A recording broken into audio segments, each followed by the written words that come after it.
of all, I would like to extend my heartfelt thanks to you for inviting me, to extend me this invitation to give the talk, a Buddhist look at the cultural diplomacy and the celebration celebrate the diversity. My name is Sri Vimala. I'm a Buddhist monk living in London for the last 15 years. I'm quite happy to share some thoughts on this subject. We are living in a multinational, multicultural, cosmopolitan society. So therefore, peace and harmony is a very important achievement we have in this society. In order to the Buddhist point of view to achieve peace and harmony, we have to celebrate the diversity. A story I would like to say about Buddha, because the Buddha lived in the same multi-cultural society. There were 62 it is said that 62 faiths during the Buddha's time. So how Buddha lived in harmony and in peace. So therefore Buddha didn't argue with others, but Buddha presented his views in the society. One day Buddha was sitting on the bank of river Ganges in the city of Kosambi in India with other monks and meditating. When they finished their meditation, the monks were expecting a talk from the Buddha. On that very occasion, Buddha and the monks had observed there was a very huge log of wood was floating down in the river of Ganges. Then the Buddha asked from the monks, what do you think, where this log of wood going? The monks answered, yes, it is going to the sea. Okay, can you suggest any reasons that wood of log not going to the sea? Are there any obstacles? Then the monks answered various answers. Well, if the log of wood was onto the banks, this bank or the other bank of the river, it would not go to the sea. Okay? And if the wood is taken by men, it would not go into the sea. If the wood is stuck in the bottom of the river in the mud, it will not going again to the river, sea. All right? And there are whirlpools in the river of Ganges. It's a very big river. There are whirlpools. If this wood is taken by a whirlpool stop, it will not go. If the wood is rotten, it's a long journey, thousands of miles. If it is become rotten, it will not going there. Okay. And there are some sandbanks. If the wood land onto a sandbank, you know, sandbanks, beautiful sandbanks, it will not going. Then the Buddha said, the sea is like peace and harmony, destination, thinking. So these are the obstacles. If this log of wood reach to the ocean, it is like achievement of peace and harmony. It is beautiful beaches are there. So we have to understand what are the obstacles. For the purpose, if we want to achieve peace and harmony in the society, we have to understand the obstacles. In that story, the Buddha said, like all the rivers come to the ocean, one cannot recognize the water in each rivers, in the ocean. This is water from the Thames. We can't find the water in the ocean. This water is from the ocean, Thames. This water from Thames and Rhine, and we can't find. Similarly, if we experience peace, we are all same. So, at the same time, we believe we practice different faith and philosophies and teachings like all the rivers. So, we have to understand what are the obstacles. So, therefore, we have to overcome these obstacles. I can say, according to the Buddhist perspective, they are the obstacles. For instance, extremes, Buddha said, like the wood going washed up to the other side, and this side is like extremes. Buddhism is middle path. So therefore, if there are any extremes or extremism, it is difficult to achieve common peace and harmony. Also, the wood is taken by people like if we have any attachments, desire, extreme way, desire is an obstacle to peace and harmony.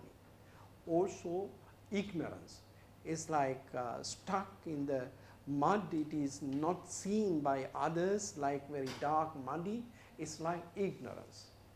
And it is rotten. It's like no any kind of a spiritual sense, like what is good and what is wrong.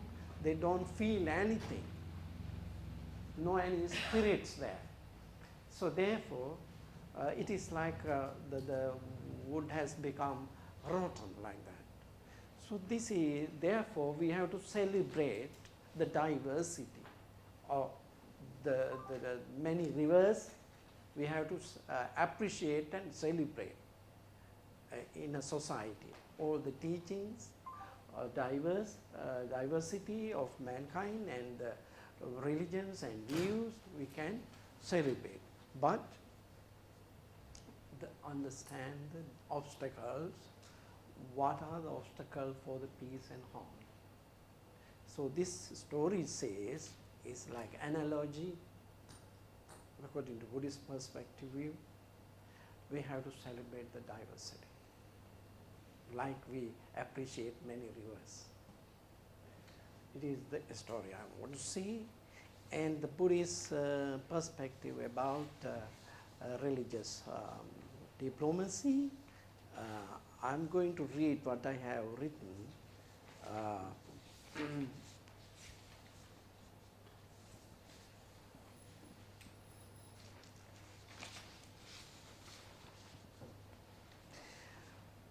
In Buddhism, we believe that cultural diplomacy is a failure unless it is based on three principles, namely guaranteed authority for followers to practice and adjust cultural practices, and religion based on reasoning, dialogue, and tolerance of other religions.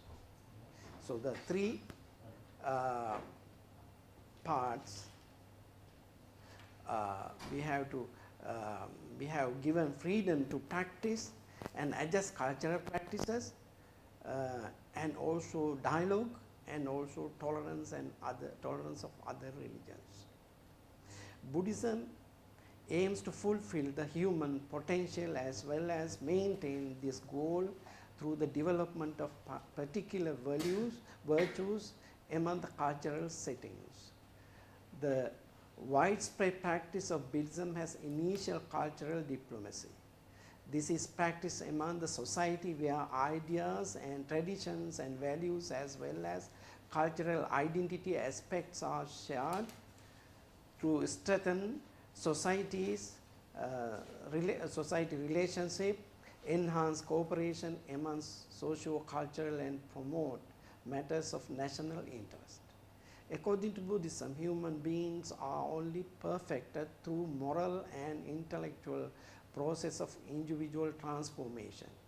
Individuals have a free will and their future depends on their moral choices. The first principle of cultural diplomacy is guaranteed authority for followers to practice religion and adjust cultural practices. The basis of Buddhism in mind, according to Buddhism, mind and the conscious are the core of human existence. They give more focus on the mind and believe that psychological experiences explain happiness and sorrow, pleasure and pain. They also believe that purpose, value and virtues, goodness and worth results from our attitudes and feelings. In Buddhism, followers therefore have freedom for reasoning. They have authority to choose which areas of Buddhist practice they would like to go for. In the West, Buddhism is not considered as a religion because they do not worship God, the Creator. On the contrary, the Buddhist teachings are straightforward and practical. Buddhist addresses itself irrespective of race, nationality, gender. People are also taught to realize the utility Buddhist teaching in order to transform their way of life, become responsible for their lives, and develop good qualities such as wisdom and compassion. The practice of Buddhism promotes humanity in achieving happiness in their day-to-day lives. Buddhists use their skills to attain total enlightenment and complete happiness. Buddhism happiness is derived from positive mental thinking and the desire not to cause harm to others, help and support those around and feel content with one's life. The second principle is dialogue. Buddhism encourages individuals to cultivate compassion with the belief to awaken the mind, and this enables one to work for the benefits of others. It further encourages individuals to cultivate contentment. Buddhist practice tries to eliminate negative emotions such as anger, forces of desire and ignorance. People cannot achieve happiness due to their attachments to the favorable things. So Buddhism and culture are intricately joined together. The Buddhist monks act as cultural ambassadors. The monks have promoted Buddhism both domestically and internationally. Men provided room for the women to ordain other women. The Buddha was the first religious teacher who ordained women in the history of religion.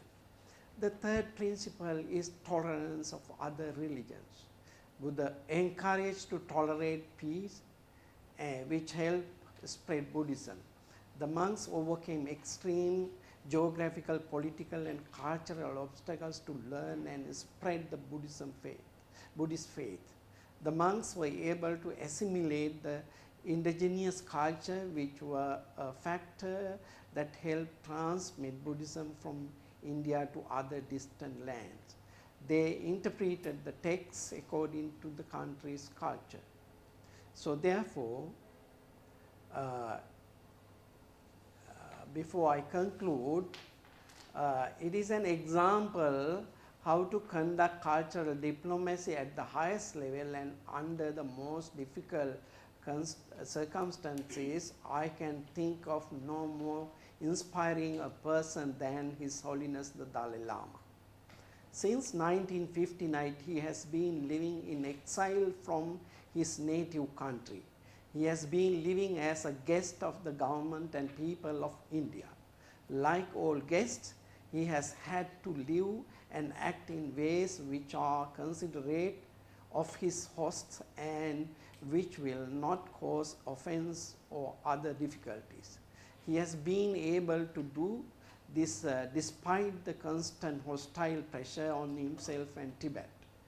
He has seen his own people and their culture constantly subjected to destructive influences coming from outside. Yet, despite all these problems, he has established himself as an international leader held in almost universal love and respect. I think we can learn a lot of the way he has conducted himself. In particular, I should like to mention just 3 techniques. Right speech. This is a cardinal Buddhist practice. It means trying to use speech in the beneficial manner. Refraining from harsh, insulting speech, telling lies and slander. It means using the immense power of speech in a positive way based on kind words and patience. Even if you are not in agreement with the other party, there is every reason to continue to speak politely and pleasantly and not resort to hurtful speech. The second factor, universal love. This is the opposite of selfishness and the promotion of self-interest. Even when one meets hostility and opposition, one can fill one's heart with love and compassion, maintaining goodwill, tolerance and patience for one's opponents no matter what provocations they may bring. Moral high ground is the third factor. Dalai Lama has been able to maintain the moral high ground by not descending into bitterness, enmity and hard-heartedness. He has remained faithful to his ethical principles no matter what treatment or response he has received. These are just some of the reasons why the Dalai Lama is so highly respected all over the world. We can take him as an inspiring example of how to conduct oneself in the most difficult and demanding of circumstances.